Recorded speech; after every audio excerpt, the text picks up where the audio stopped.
Punjab sensor board ने film Barbie को cinema घरों में नुमाइश के लिए क्लियर कर दिया। पंजाब सेंसर बोर्ड ने हॉलीवुड की मुतनाज़ा फिल्म बारबी को सिनेमा घरों में नुमाइश के लिए क्लियर कर दिया।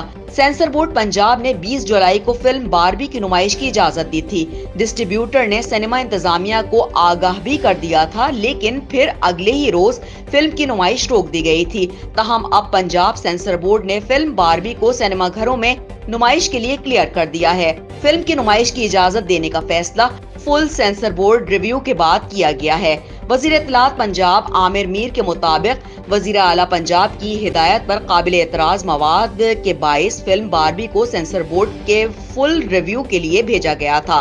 Film sensor board review session में चेयरमैन तौकीर नासिर समेत तमाम मेंबरान ने शिरकत की। फिल्म रिव्यू बोर्ड ने काबिल एतराज हिस्से सेंसर करके फिल्म बारबी को नुमाइश के लिए क्लियर किया।